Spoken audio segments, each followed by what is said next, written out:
বেসুৰা মাতেৰে চিঞৰি চিঞৰি গাই আহি থকা এই আঁৰৰ কাহিনীটো। প্ৰথমতে এয়া হনুমান বাবাক সেৱা জনাই আগবাঢ়িছোঁ নিজৰ সেই বিশেষ স্থানলৈ। এতিয়া গৈ আছোঁ খানাপাৰা এই ৰাস্তাটোত।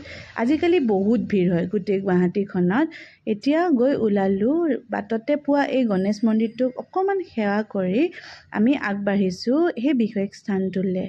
এতিয়া ওলাইছোঁ এটা নাৰ্চাৰীলৈ। এয়া দেখিছেনে ফুলবোৰ? কাৰ কাৰ বহুত প্ৰিয় জনাবচোন এবাৰ ভিডিঅ'টোত।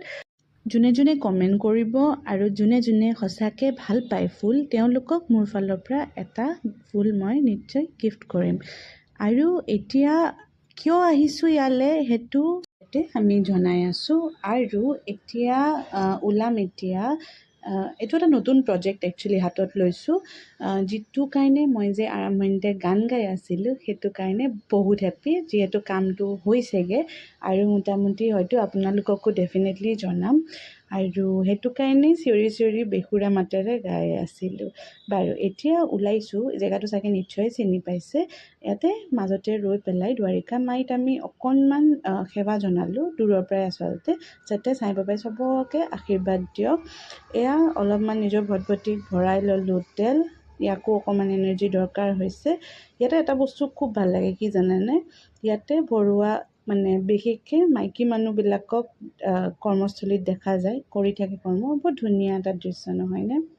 যেতিয়া এনেকৈ মই কোনো মাইকী মানুহ বা ছোৱালী মানুহক কাম কৰি থকা দেখোঁ, মই নিজকে বহুত ইনস্পায়াৰ ফিল কৰোঁ, বহুত ইনস্পিৰেশ্যন লওঁ। মই চবেই আগবাঢ়িব লাগে, চবেই কাম কৰিব লাগে।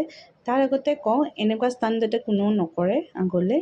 ফোন লৈ কোনেও যাতে ভিডিঅ' নকৰে, এইটো এটা পয়জন হয়, কোনেও নকৰিব।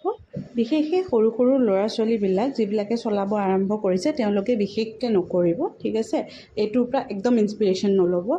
আৰু এতিয়া আগুৱাই গৈ আছোঁ। বতৰটো আজি কিবা অলপ অলপ ৰ'দ, অলপ অলপ বৰষুণ। এই বৰষুণ বা ৰ'দৰ মাজত এজাক বিৰাট ডাঙৰ বৰষুণ আহি গৈছে, যি কাৰণে মই য'ত গৈ আছিলোঁ সেই জেগাটো দেখাব একচুৱেলি পৰা নাই। এয়া দেখিছেনে, আকৌ ৰ'দ দিছে, ঘপককৈ ৰ'দ ঘপককৈ বৰষুণ। বাৰু এতিয়া যে গৈ আছোঁ, এতিয়া একচুৱেলি উভতি আহিলোঁ, যাব নাপালোঁ জেগাডোখৰত। এতিয়া আহি পালোঁ আমি, এয়া দেখিছেনে লক্ষী কেবিন। কোনে কোনে গৈছে বাৰু? একদম পুৰণা এখন জেগা, বিৰাট ভিৰ হয়। ইয়াতে খালোঁ চাহ আৰু চিংৰা। তাৰ ফলত জনাইছোঁ যে ডেফিনেটলি এটা ডাঙৰ ছাৰপ্ৰাইজ আছে, মই চবকে জনাম। বহুত হেপ্পী মই, আশীৰ্বাদ কৰিব সকলোৱে।